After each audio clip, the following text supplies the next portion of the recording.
mecanismos especializados en la nube, que ya es prácticamente eh, ver cómo intervienen los componentes de balanceamiento, escalabilidad o escalamiento, cómo intervienen en ciertas tareas que tenemos nosotros que hacer en la nube.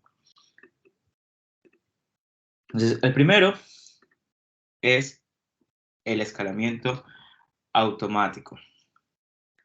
Este nos dice así: este tipo de escalamiento, o listener de escalamiento, es un agente de servicio que monitorea y rastrea las comunicaciones entre los consumidores de servicio en la nube y los servicios en la nube con fines de escalamiento dinámico. Recuerden que nosotros teníamos dos tipos de escalamiento, vertical y horizontal. Acá vamos a trabajarlo ya de forma dinámica. Si los escalamientos de escalado automático se implementan dentro de la nube, generalmente cerca del firewall, desde donde rastrean automáticamente la información del estado de la carga de trabajo. Quiere decir, como van a estar cerca del firewall, va a haber un agente, y el agente prácticamente es un balanceador de carga, que nos va a tratar de permitir hacer ese escalamiento de forma dinámica según los requerimientos que tenga ese servicio. Si las cargas de trabajo se pueden determinar por el volumen de solicitudes generadas por el consumidor en la nube o mediante las demandas de procesamiento de backend desencadenadas por ciertos tipos de solicitudes. Por ejemplo, una pequeña cantidad de datos entrantes puede resultar en una gran cantidad de procesamiento si es acorde al servicio, ¿no? Por ejemplo, aquí tenemos un esquema. En este esquema nosotros tenemos tres servicios, tres cloud service, los consumidores, que van a ingresar a este servicio, un servicio en específico, podemos decir, de forma utilizando alguna autenticación. Pasan justamente por el firewall para verificar que tengan acceso al servicio y llegan justamente al agente de escalamiento dinámico. Este escalamiento dinámico, están llegando tres solicitudes. Según la configuración que tenga este escalamiento, dice, ok, según el recurso que el usuario me está ofreciendo a mí en mi entorno virtual, yo tengo cierta capacidad para poder crear ciertas instancias según los recursos. Por ejemplo, si llegamos a decir que tienen tanto de CPU, tanto de RAM, eh, tanto de espacio en disco, y ustedes dicen, ok, quiero configurar para que dependiendo de los recursos que lleguen a este servicio, el listener de escalamiento automático vaya creando instancias según mis recursos. Pero la creación de esas instancias va a depender, como ustedes saben, de todo lo que nosotros tengamos de disponibilidad. Y siempre considerando un porcentaje de falla, que ya lo vamos a ver. Pero luego dice, ok, el escalamiento le han llegado tres recursos, tres solicitudes, ha tenido que crear tres instancias del mismo servicio para poder ofrecerlos de forma más rápida. Luego llega un nuevo cliente, el cliente trata de mandar una solicitud, pero lastimosamente ya los recursos no son los adecuados. Ya no hay para crear otra instancia que utilice o que dé servicio, perdón, que dé servicio a ese cliente. Lo único que se puede hacer ahí es que de forma, un administrador de la nube tiene que configurar ahora este nuevo listener para agregarle más recursos. Esa es la forma más básica, podemos decir, para crear este tipo de escalamiento dinámico. Si ya estamos trabajando con esta arquitectura, existen otros componentes que van a hacer eso de forma automática. Y vamos a verlos. Por ejemplo, aquí tenemos una arquitectura. La arquitectura tiene, como dice aquí, hay un cliente en la nube que tiene tantas instancias físicas.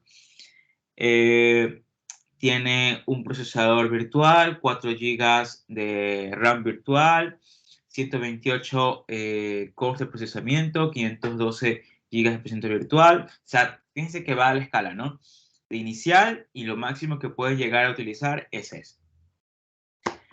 Como yo estoy trabajando con escalamiento, yo puedo decir, ok, yo puedo hacer un escalamiento vertical. Recuerden que es el más utilizado debido a que yo puedo hacer un escalamiento hacia abajo o hacia arriba, dependiendo de los recursos. Y vamos a recordar esto aquí un poquito, ¿no? Dice, por ejemplo, el escalamiento hacia abajo o reducción de escalamiento. Dice, el servidor virtual sigue residiendo en el mismo servidor físico mientras se reduce a una configuración de menor rendimiento. Sin embargo, con escalamiento hacia arriba o ampliación de recursos, la capacidad del servidor virtual se duplica en un servidor de host físico, un host anfitrión. La VIM, recuerden que es la que se encarga de hacer todos estos procesos, también puede migrar en vivo el servidor virtual a otro servidor físico en el servidor que el servidor original esté, por ese caso, comprometido, no tenga los recursos para hacer ese escalamiento. Entonces, la migración se produce en caliente, de forma automática, y pasa a una máquina virtual hacia un recurso que, que tenga más recursos. Veamos este ejemplo, por ejemplo, sí, creo que tenemos. Veámoslo acá, lo tengo separado. Por ejemplo, nos dice, la BIM determina que no es posible escalar el servidor virtual en un servidor físico 1 y procede a migrarlo en vivo al servidor físico 2. Ok, servidor físico con el listener de escalamiento automático está revisando a ver si es que existe uno de los recursos. La BIM detecta que no existe la posibilidad, no hay RAM, no hay procesamiento, no hay espacio o algo que ustedes tengan que jugar, con lo que puedan jugar. No existe eso, no hay ese recurso. La BIM lo que hace es, ok, lo migro a otro servidor físico, esa máquina virtual en caliente, ¿no? Y pasa ahora ese recurso virtual a ser administrado por el escalamiento automático de ese servidor físico. Nos dice que, por ejemplo, el uso de CPU RAM del servidor virtual permanece por debajo del 15%, y esto es algo interesante, de la capacidad durante 60 segundos consecutivos. El oyente de escalado automático detecta la necesidad de reducir la escala y controla el BIM, que reduce la escala del servidor virtual mientras permanece activo en el servidor físico. Y esto es algo con lo que juega la BIM. Por ejemplo, nos dice, el uso del CPU y RAM del servidor virtual, permanece por debajo del 15% de la capacidad durante 60 segundos consecutivos. Existe la regla en esta parte de escalamiento dinámico. Según la carga que tenga un servicio, si han pasado un tiempo de actividad o tiempo de inactividad 3 veces 20 segundos, lo que serían 60 segundos consecutivos, 1 minuto, si ha sobrepasado el tiempo de actividad de 60 segundos ese servicio, el escalamiento dinámico empieza a trabajar, que quiere decir que ha sobrepasado los umbrales necesarios para ese servicio. Por lo tanto, hay que hacer escalamiento dinámico hacia arriba. Sin embargo, si hay un tiempo de inactividad de alrededor de 60 segundos consecutivos, 1 minuto, en donde el CPU o RAM bajan de carga del servicio, pasa a actuar el escalamiento dinámico a hacer una reducción, es decir, un escalamiento hacia abajo, para dar esos recursos a alguien que los necesite.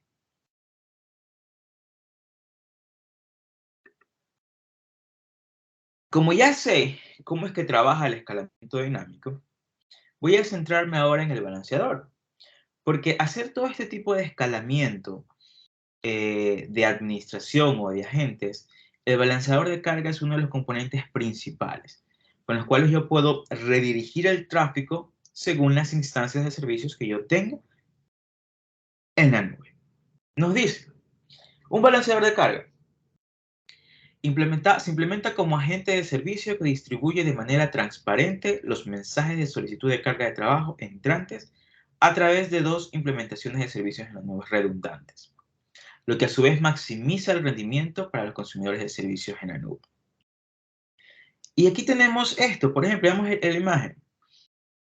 Si yo estoy diciendo que yo puedo tener un escalamiento y aplico un balanceador de carga, no me va a interesar mucho cuánta cantidad de clientes se desea conectar a los servicios, porque el balanceador va a tratar de redirigir el tráfico. Sin embargo, va a depender mucho de cuántas réplicas del servicio ustedes tengan implementados para hacer tráfico un poco redundante. Aquí tenemos dos implementaciones redundantes del mismo servicio. Hemos creado la réplica del mismo servicio, por lo tanto el balanceador va a poder redirigir esas instancias, esos requerimientos de clientes de forma equilibrada. Y en balanceamiento de carga, para hacer este tipo de distribución, yo puedo trabajar mediante tres formas. Utilizando distribución asimétrica, que se envía, dice, cargas de trabajo más grandes a los recursos de TI con mayor capacidad de procesamiento, o hacer priorización de carga de trabajo, es decir, manejando calidad de servicio. Las cargas de trabajo se programan, se ponen en cola, se descartan o distribuyen de acuerdo con su nivel de prioridad. O puedo trabajar a nivel de distribución según el contenido.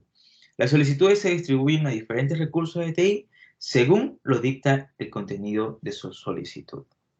Y esto va a depender mucho si es para juegos, si es para textos, si es para algún servicio no sé, de cálculo, algo. Según el contenido que quiera, lo redirecciona al servicio o la réplica que más se asocie a él.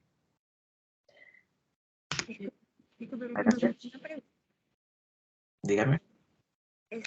Podemos decir que la carga del balanceador, o sea, no es ningún dispositivo físico, sino todo es por software, ¿no? Claro, ya, software, correcto, es software. Es software. Por ejemplo, ustedes cuando...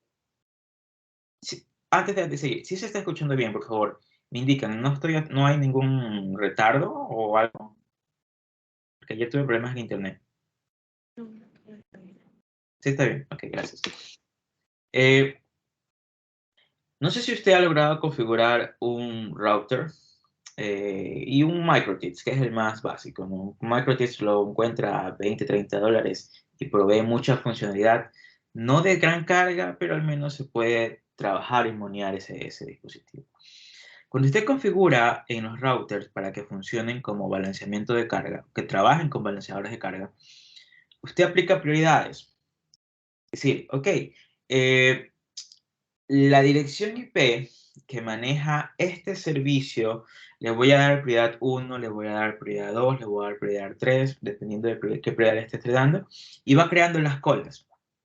Según direccionamiento IP y el servicio específico que usted tenga para esa cola, va a ir redireccionando el balanceador. Y usted le dice, ok, si llega ese paquete, redirigir a este. Si llega este paquete, redirigir a este. Y todo es mediante colas de prioridad y es simplemente configuración. Y es sencillo configurar en un MikroTik como balanceador de carga. Es solo software.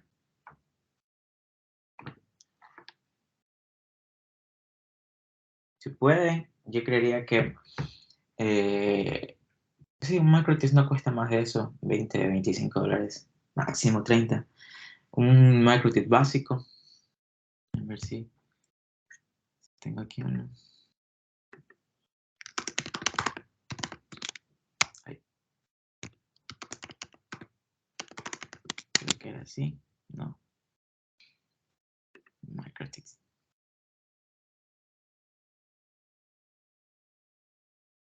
Básico, sencillito. Se lo ve chiquito, se lo ve con poca capacidad, pero puede hacer de todo. Actúa como firewall, balanceamiento, trabaja con BGP, trabaja con SPF, trabaja con RIP, hace proxy, hace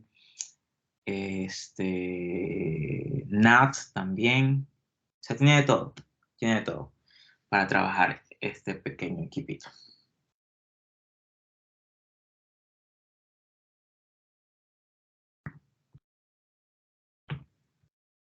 Ok, sigamos.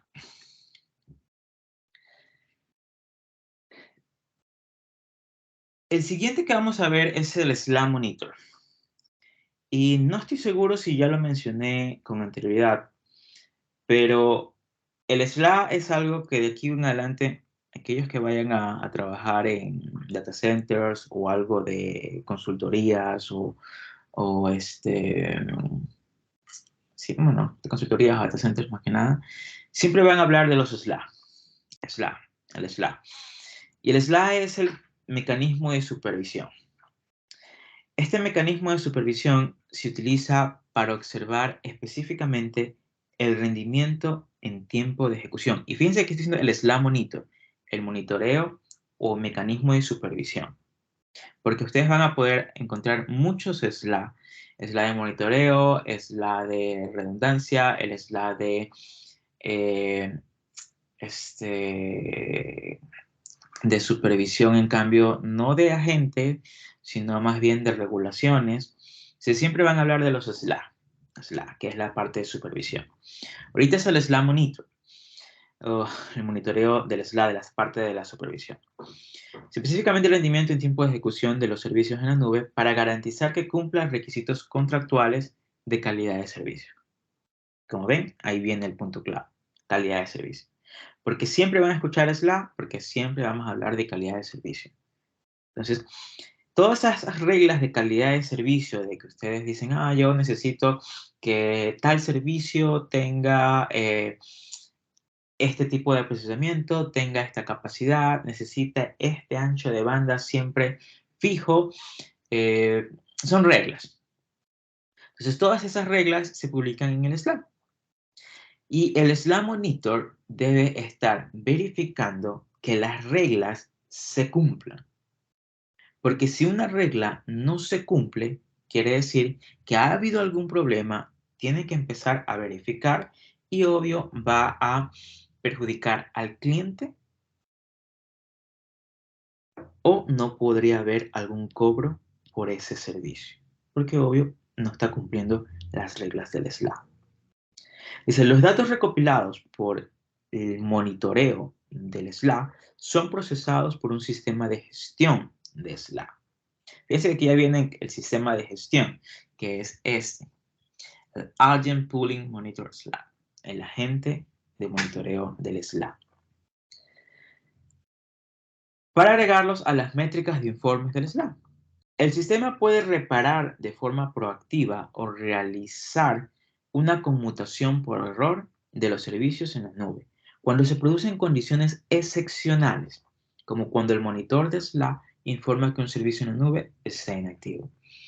Y aquí viene ya donde vamos a tener que utilizar el escalamiento y el balanceador con ayuda del SLA, de las reglas de calidad de servicio.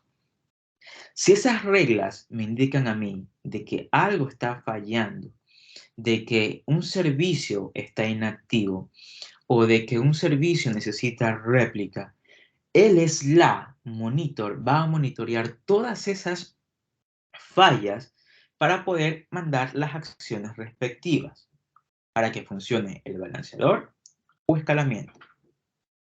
Como ven aquí, el agente de pooling de SLA está siempre mandando pequeños mensajitos para verificar si se cumple o no un requerimiento acorde a sus reglas de calidad de servicio. Se están revisando. Algo pasó. Ok. ¿Qué tiene que hacer ahora el SLA? Vamos aquí a analizar justamente un caso, que lo tengo aquí, sobre cómo es que de verdad intervienen esos SLA. Por ejemplo, aquí tenemos los dos, el de pooling y el de monitoreo, prácticamente. Y hay que entender un poquito esto de pooling, porque el de pooling, que es el que va a recabar toda la información, que el de monitoreo luego va a tomar las acciones. El de pooling dice, El depulling se ejecuta en los perímetros externos de la red. Primer punto clave. Para detectar si los servidores físicos entran en un tiempo de inactividad, de timeout. Este es capaz de identificar la red del centro de datos, hardware o alguna falla de software. ¿En dónde? Y aquí viene lo que les estaba diciendo. Si existe un tiempo de inactividad consecutivos de 20 segundos o de 1 minuto, 60 segundos, como lo quieran ver, empieza a actuar. Y empieza a actuar mandando mensajes de que el servidor físico está inactivo, de que el servidor físico no se lo puede alcanzar, o que el servidor físico está alcanzable, volvió a estar activo. Y está también el slash monitor, ya no el depulling. En cambio, el monitor se implementa dentro de mi red, dentro de todos los servicios que se vayan a hacer. Y este prácticamente es verificar si los servicios o los entornos virtuales están activos, enviando a sí mismo mensajitos que si la máquina virtual está alcanzable, si tiene falla o inalcanzable. Y vemos aquí en esta arquitectura. Tenemos el depulling.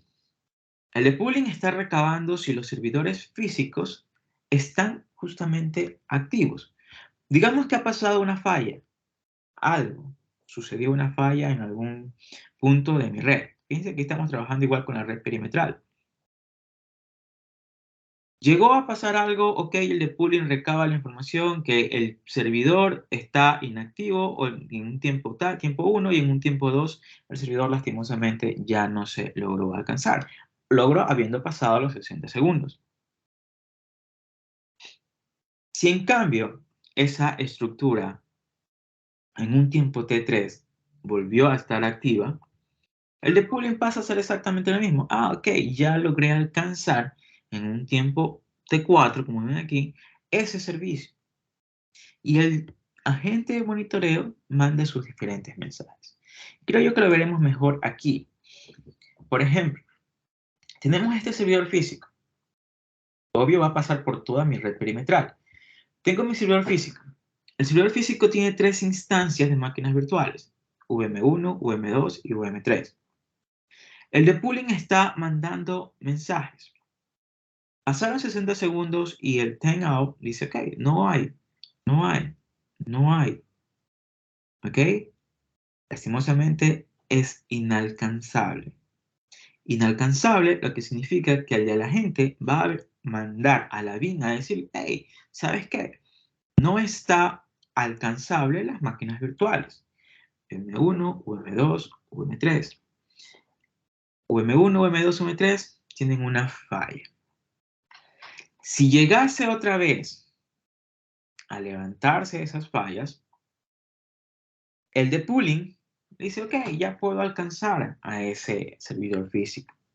Y el de monitoreo, hey, yo también ya puedo alcanzar esas máquinas virtuales. Y si ustedes se fijan, cada uno sigue teniendo nuestras propias bases de datos de los SLA. Y aquí es los SLA event. Pero ¿por qué es importante esto de los SLA y de la parte de monitoreo de si el recurso está activo o inactivo? Porque siempre va a haber un costo asociado por el recurso de inactividad o actividad que tenga el usuario. Y ahí viene el agente de pay per use, el agente de pago por uso. Y este agente va a verificar cuánto tiempo ustedes están utilizando el servicio según la cantidad de mensajes de solicitud, respuesta, volumen de datos transmitidos, consumo ancho de banda, con la finalidad de realizar un costo, o sea, el cliente tiene que hacer un pago por los servicios que se están utilizando. Por ejemplo, aquí, un consumidor de servicio en la nube envía un mensaje de una solicitud con cualquier tipo de autenticación o no, y el agente de pay-per-use va a tener que verificar en qué tiempo se está utilizando este servicio, almacenando todo en una base de datos. Este es un ejemplo ya acorde a el agente del Slack Monitor con respecto al pay-per-use. Por ejemplo, ustedes tienen el cliente. El cliente hace una solicitud. Anyway, levantar, en este caso, va a levantar un servicio, digamos. Levanta un servicio en el tiempo 2A, el tiempo 2B, el agente de monitoreo, el Slack Monitor, levanta el servicio, se envía el pago de pay-per-use porque hay que verificar qué tipo de servicio se va a cobrar en el tiempo 2B, ¿verdad? Se verifica o se envía prácticamente todo al esquema de verificar por cuánto se va a cobrar el servicio o la máquina virtual que se está levantando. Tiempo dice 5A, por ejemplo, mandamos a hacer algún cambio en la máquina virtual. Por ejemplo, hubo algún escalamiento o se necesitaba más recursos, o se necesitaba, no sé, CPU, RAM o disco. Pero en cambio, al momento que se envía ese recurso, al verificar cuánto se va a cobrar, ok, hay un cambio en el precio que se le va a dar por ese recurso, ¿no? Okay, se tiene en un tiempo T2 que el recurso ha variado. Finalmente, supongamos que el cliente manda a pagar la máquina. Ok, mandó a pagar la máquina, perfecto, todo en un tiempo T3. Y cada uno de los eventos o acciones que hace o hace el cliente se almacenan en sus respectivos eventos de base de datos. Luego, lo que se hace es que el agente de monitoreo, perdón, el agente de pay-per-use,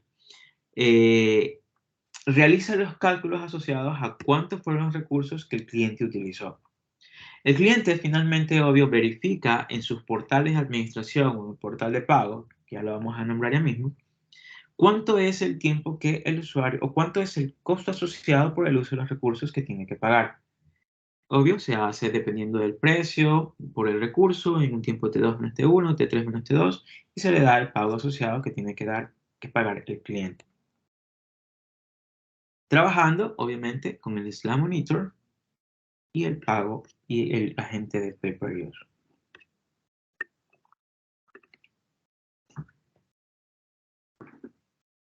El Auditor Monitor o el agente de supervisión de auditoría. ¿Hasta ahí alguna consulta? Estamos hablando ahorita solamente de agentes antes de pasar a el que me interesa, que es el sistema de falla. Cabe decir que todos estos agentes trabajan en conjunto. Simplemente estoy tratando de enunciar poco a poco cada uno de ellos y cuál es la acción que ellos hacen en la nube, acorde a los servicios. Por ejemplo, el agente de auditoría se utiliza para recopilar datos de seguimiento de auditoría para redes y recursos de TI en apoyo de obligaciones regulatorias o contractuales.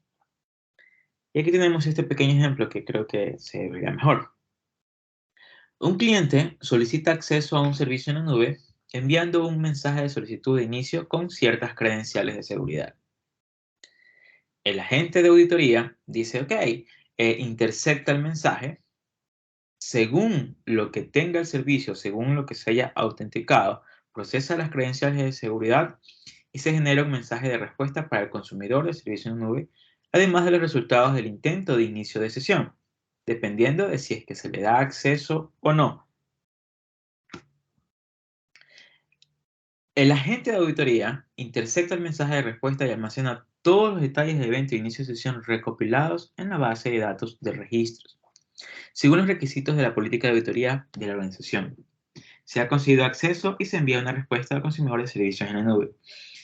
Y quiero que ustedes se fijen algo aquí, que cada acción, cada evento que se hace, siempre hay un log, una base de datos, un Slack event, eventos Slack, monitoreo, pay-per-use, siempre hay logs. Y esta parte de logs, ustedes han de decir, profesor, o sea, son logs, son eventos que prácticamente se están almacenando. Es información que digamos que la mayoría de empresas, así hablando sincero, casi no le toma asunto. Sin embargo, o por ejemplo, cuando sucede algún problema en un servicio web o en una página web, en distintos si es aplicación, servicio o página. Siempre los administradores de redes, si hay algún servicio que está fallando, en ese instante se va a revisar los logs. En ese instante. Dice, ok, vamos a ver qué sucedió, qué pasó, y revisan los logs, ven los errores, ven en el log que ha habido una falla, ha habido intento de hacer pin de la muerte, ha habido, no sé, una falla en internet, no hubo requerimiento, o quizás el archivo que querían, revisar ya no está en la misma carpeta, y algo, ¿no? Algo que puede haber pasado. Pero en ese instante es que van a revisar los carpetas, van a revisar recién los logs.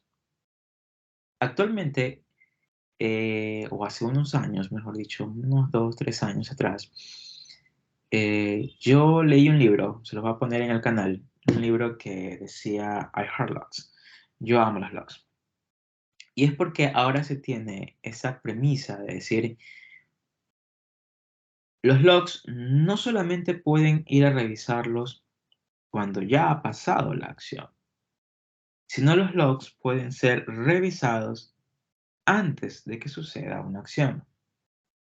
Es decir, trabajar de forma reactiva, no pasiva. Y con los logs se está trabajando mucho para decir, ok, yo voy a trabajar con los logs, voy a crear canales de comunicación, voy a hacer procesamiento en tiempo real de que se está almacenando la información, hacer procesamiento en tiempo real para ver la estructura de los requerimientos. Y se tiene algún modelo de Machine Learning que trabaje con el log para hacer distribución de tráfico, hacer distribución de verificación de errores, previo a que suceda una acción.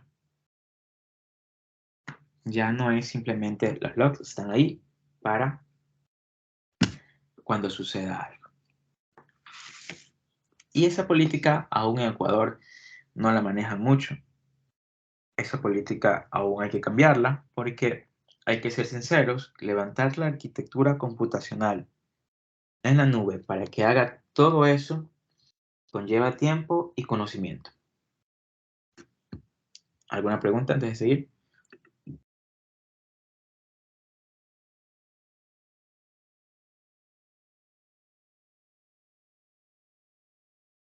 No. Ok. Por ejemplo, acá tenemos otro, dice, un usuario final intenta acceder al servicio en la nube, role player. Por ejemplo, el role player es para verificar el rol del jugador. Estamos hablando aquí ahorita un poco del caso de Novartis. Nos dice, un monitor de auditoría intersecta de forma transparente el mensaje de solicitud HTTP y analiza el encabezado del mensaje para determinar el origen geográfico del usuario final.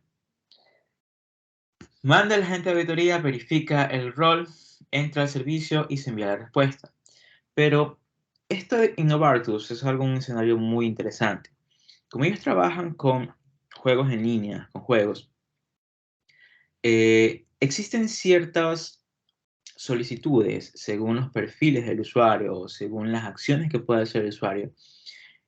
Y dependiendo del país que viene el requerimiento, ellos pueden cobrar más, cobrar menos o no cobrar. Entonces, cuando se verifica el rol del jugador, va una acción para verificar el país, para ver qué tarifa se le va a asociar a ese cliente, utilizando, obviamente, el agente de auditoría. Y llegamos por fin al sistema de failover, o el sistema de conmutación por error. El sistema de conmutación por error se utiliza para aumentar la confiabilidad y disponibilidad de los recursos de TI, mediante el uso de tecnología de agrupación establecida para proporcionar implementaciones redundantes. Un sistema de conmutación por error está configurado para cambiar automáticamente a una instancia de recursos de TI redundante, o en espera siempre que el recurso de TI actualmente activo no esté disponible. Y el failover system, o el sistema de conmutación por error, yo lo puedo trabajar de dos formas. De forma activa-activa o activa-pasiva. Activa-activa, por ejemplo, si yo tengo en el sistema de failover, tiene dos instancias, y el balanceador de carga estaba originalmente trabajando con ellos dos para hacer esa redirección. El sistema de failover detecta que una de ellas no está. Una de ellas tuvo algún problema, lastimosamente. Entonces, el sistema de conmutación por error le indica al balanceamiento de carga, hey, solamente tengo una instancia, solamente redirecciona a esta instancia. Si llegase a sobrepasar la falla y el servicio está activo, el balanceador, el sistema de failover le notifica al balanceador de carga. Ok, redirecciona el trabajo hacia las dos instancias para que vuelva el equilibrio y una distribución de carga más uniforme. Eso es activo-activo. Es decir, dependiendo de la instancia que está activa, pasa a trabajar. Sin embargo, tenemos la configuración activo-pasivo. Y en activo-pasivo, en cambio, hay una instancia que no se está usando, que está ahí, está en stand-by, no se está usando, y el sistema de failover ya no tenemos un balanceador de carga, sino simplemente un enrutador que redirecciona el tráfico al servicio en específico, que esté activo. Si por alguna razón o algún problema llegase esa instancia a eliminarse o a caerse por algún problema, el sistema de failover notifica al router, hey, por favor, redirecciona a este servicio. Sin embargo, si la instancia llega a volver a estar activa, esa instancia queda en standby y la instancia que se está utilizando quedaría como la instancia activa. Eso es activo-pasivo. Y fíjense la diferencia. En activo-pasivo se utiliza es un enrutador, hacer enrutamiento de tráfico. En activo-activo tenemos balanceamiento para trabajar con tráfico de carga un poco distribuido.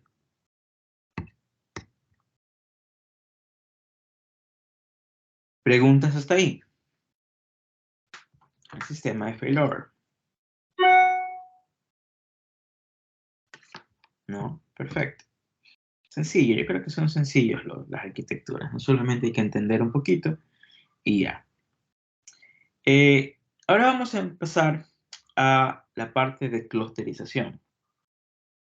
Y clusters indica en que yo voy a seguir trabajando con hypervisors, con servidores físicos, que la BIM va a administrar todo ese tipo de recursos. Y ustedes saben que hacer esta parte de administración de hypervisor es poder crear instancias que manejen réplicas o redundancia para trabajar en estos servicios en la nube. Y yo puedo trabajar justamente con clusterización para tener una mejor administración de los recursos. Y esto nos dice, por ejemplo, recursos de clúster. Los recursos de TI basados en la nube, que son geográficamente diversos, pueden combinarse de forma lógica en grupos para mejorar su asignación y uso.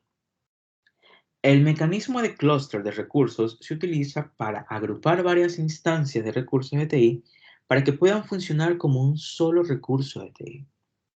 Esto aumenta la capacidad informática combinada, el equilibrio de carga y la disponibilidad de los recursos de TI. Y uno de los clústeres, por ejemplo, aquí, trabajar con clústeres de servidores, es, ustedes tienen el balanceador de carga, tienen la parte de clusterización, los servidores físicos, se ha hecho o se los ha tratado de armar para trabajar en forma de clúster, tenemos el software de clúster para administrar eso y poder trabajar con las réplicas de forma virtual. A nivel de clusterización, ustedes pueden hacer clusters para virtualización, clusters para la parte física, clusters de almacenamiento, clusters de canalización, clústeres de distribución de carga. Pueden agrupar esos diferentes recursos y hacer una administración o distribución de recursos mucho más adecuada. Dice, un clúster de virtualización de alta disponibilidad de servidores físicos se implementa mediante, como saben, un hypervisor habilitado para clústeres, lo que garantiza que los servidores físicos estén constantemente sincronizados. Cada servidor virtual del que se crea una instancia en el clúster se replica automáticamente en al menos 2 servidores físicos. Y esta parte de clusterización nos ayuda mucho a poder redireccionar, como saben, nuestra carga. Entre ellos, un uso para hacer clusterización o trabajar este tipo de distribución viene a ser el Multi-Device Broker. ¿Qué es el Multi-Device Broker? Nosotros sabemos que un broker, ok, el broker es el que encargaba de hacer esa redirección de flujo de trabajo hacia nuestros servicios. Pero el Multi-Device Broker, en cambio, se lo utiliza para poder saber de qué dispositivo viene ese requerimiento. Y ustedes se han logrado fijar. Por ejemplo, cuando ustedes ingresan a algún servicio de la PC o laptop, la página se adapta. Si ustedes ingresan por teléfono, la página se adapta. Y la única variable que se utiliza para esa adaptación es el tipo de dispositivo. Y ayuda mucho es esta parte de Multi-Device Broker, porque hay veces que dependiendo de la adaptación del recurso del cliente, dependiendo del cliente, es necesario hacer una redirección a servicios. Porque digamos, la parte móvil necesita otro tipo de recurso. La parte de escritorio o computadoras necesita otro tipo de recursos. Entonces yo puedo hacer esa redirección. Y uno de los casos donde se utiliza eso, por ejemplo, es en el caso de Novartis. Porque ellos trabajan con juegos virtuales, y es necesario poder saber la plataforma. El Multi-Device Broker primero va a analizar la plataforma, verificar obvio el rol, verificar de qué plataforma viene, para que la pantalla del juego se pueda adaptar al recurso o el cliente que está tratando de acceder a ese juego. Ese es el Multi-Device Broker. Y yo les tenía aquí preparado para hacer un poquito de práctica, ¿no? Para entender un poquito más esto. Vamos a ver el ejemplo, perdón, de balanceador con autoscaling closing.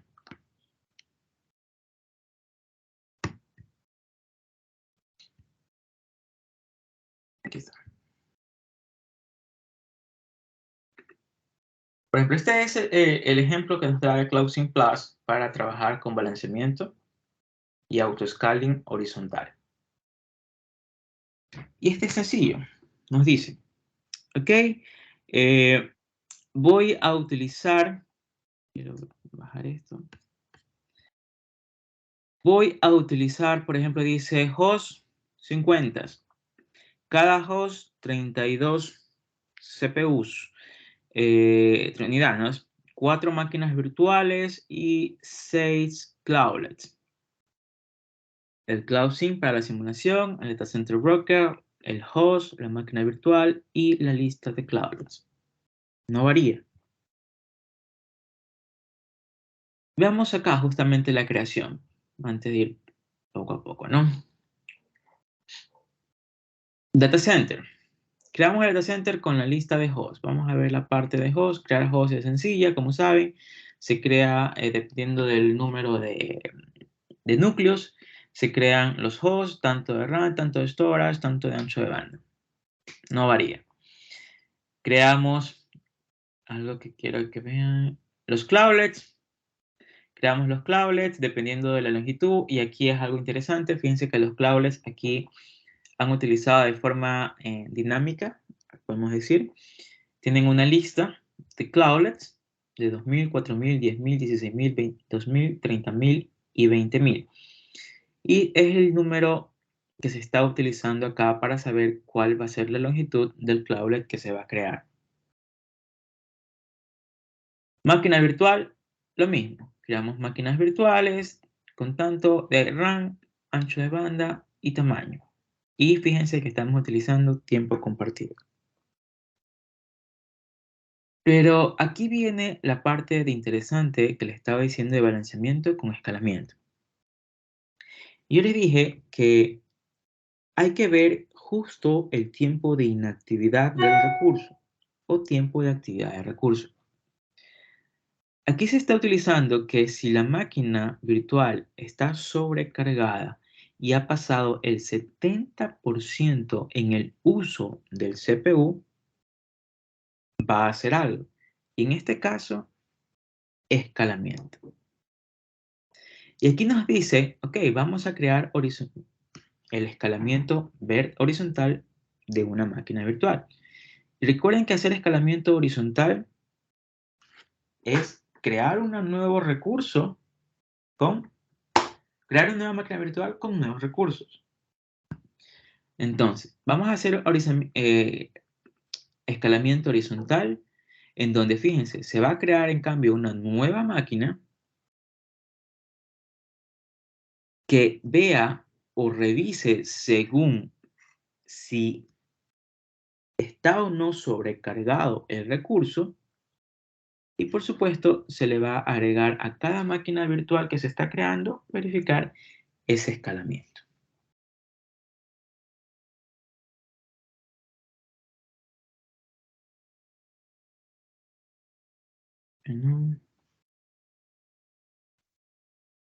Center. Ok. Y aquí tenemos, por ejemplo, el número de cloudlets que se va a poder crear. Cada vez que hay un requerimiento, porque aquí voy a trabajar con balanceadores y verificar hacia dónde tengo que ir o hacer escalamiento, si hay muchos recursos, se van a crear instancias. Si hay menos recursos, se van a crear instancias. Pero no he especificado cuántos cloudlets se van a crear. Entonces, lo que se está haciendo con el ejemplo es decir, ok, tú utiliza una semilla o tú utiliza el tiempo de la máquina para poder crear los requerimientos acorde a esa semilla. Aquí está colocando, por ejemplo, una semilla de 1 para sacar cloudlets de forma dinámica utilizando una distribución. Y vamos a ejecutarlo. No perder tanto tiempo aquí.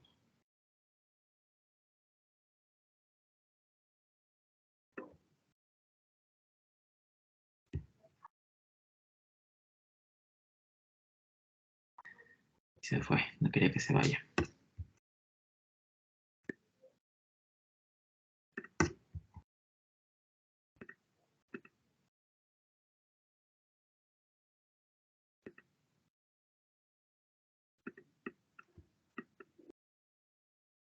Ok. No, se fue.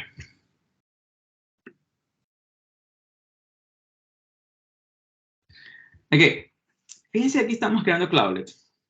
Y el recurso del cloudlet está diciendo que yo necesito tanto de megabits para ancho de banda, tanto de megas de RAM, pero no existe la cantidad disponible. Ok, usando memoria virtual, el cual se demora o va a demorar el procesamiento de ese cloudlet.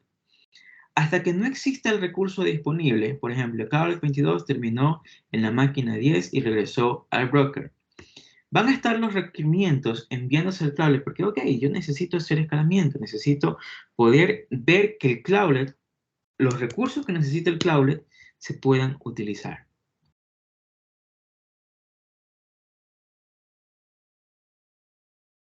Creando 4 cloudlets en tiempo 50, se están enviando nuevos cloudlets a máquinas virtuales en tantos hosts, pero por ejemplo, fíjense, y va saliendo.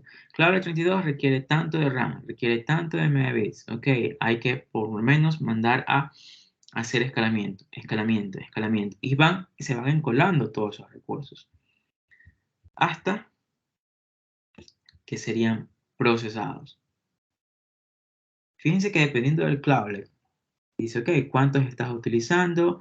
El tamaño del cloudlet fue tanto, pero el tiempo está variando.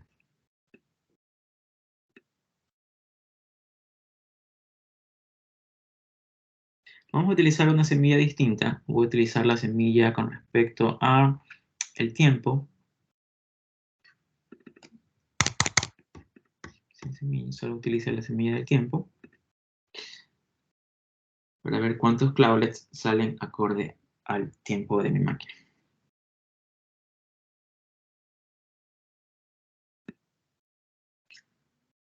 Ok, salieron 133.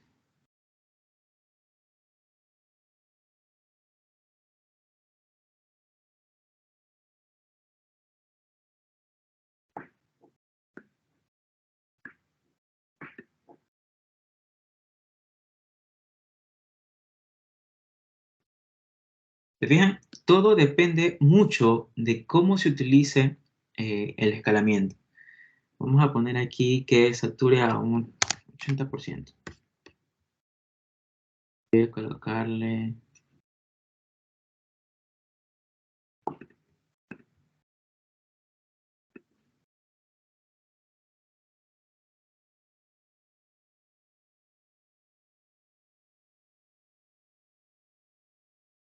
Ok, 193, pero se demoró un poco más. Vamos a cambiarle la semilla. Vamos a poner que sea una semilla de 1. Pero vamos a saturar por completo el... que utilice casi todo.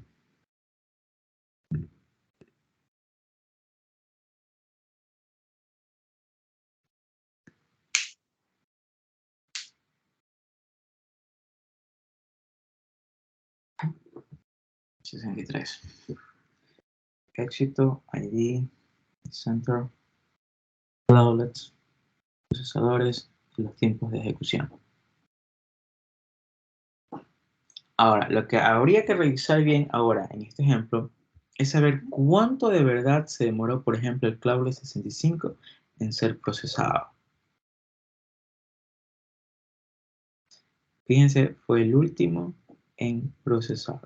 Cloudlet 65 terminó. Dice que el 65, fíjense que fue, requiere tanto, requiere tanto, requiere tanto, requiere tanto, requiere tanto, requiere tanto, hasta que se logró llegar a implementar en la máquina virtual 1 para que regrese los resultados al broker.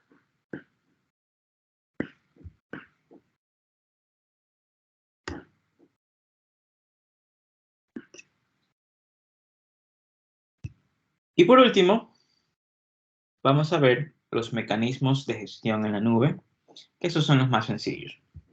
Es, por ejemplo, el sistema de administración remota, que es el mecanismo que proporciona las herramientas o interfaces al usuario para poder trabajar con la infraestructura, con la IaaS.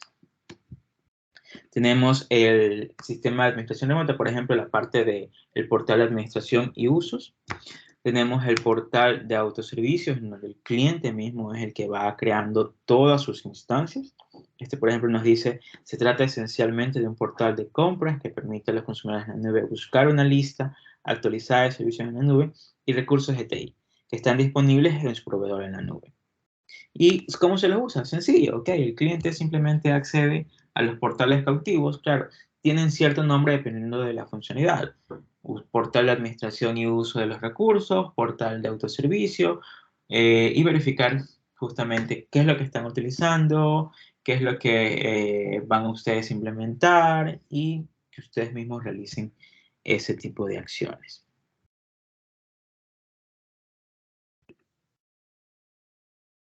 Y cada uno de estos agentes de administración va con sus propios recursos de administración. Por ejemplo, si vamos a ver, creo que tenemos uno acá más completo. Dicen, los administradores de recursos de la nube empleados por el proveedor de la nube o el consumidor de la nube pueden acceder a las funciones del sistema de gestión de recursos. Aquellos que trabajan en nombre de un proveedor de la nube, a menudo podrán acceder directamente a la consola nativa del sistema de administración en la nube. Tenemos el administrador de recursos, ve el portal, el sistema de administración remota, verifica los agentes de recursos para ver si algo que el cliente o otro administrador esté trabajando con esos recursos. Y recuerden que los BIM siempre va a verificar las bases de datos de las imágenes. O así tenemos también el Slab Management System. Ustedes les dije, ustedes van a ver siempre muchos slab. Teníamos el Slab Monitor, que es el agente para verificar que se cumplan las políticas de calidad de servicio. Pero el Slab Management o el sistema de administración del sistema del Slab se representa una gama de productos de gestión en la nube, disponibles comercialmente que proporcionan funciones relacionadas con la administración, recopilación, almacenamiento, informes y notificación de tiempo de ejecución de datos de Slab. Fíjense, tenemos el Slab Management, el sistema de administración y todas las reglas de calidad de servicio que se están midiendo. Que luego el Slab Monitor o el agente de monitoreo de Slab va verificando que se cumplan o no según el sistema de administración de Slab. Aquí tenemos, por ejemplo, un Cloud Service manda justamente a ver algún servicio, el Slab Monitor, el agente, verifica en su sistema de administración de Slab según las políticas de calidad de servicio, acorde a los administradores que hayan registrado, para darle acceso dependiendo de su prioridad o del cliente que se esté ingresando a este servicio.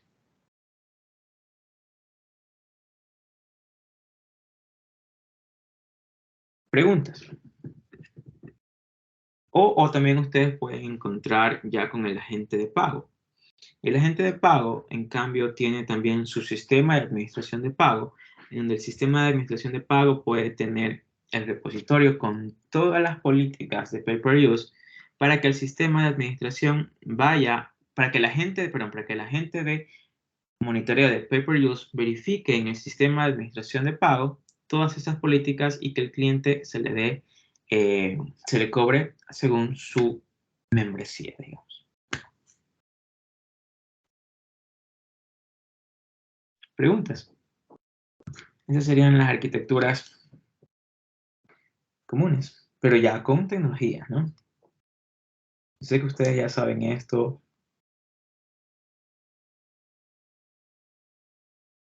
¿Preguntas?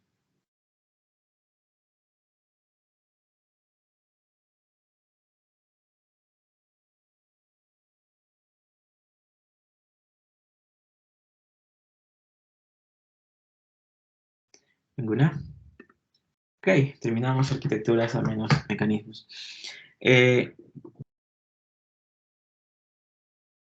No estoy seguro si ustedes han visto en el foro de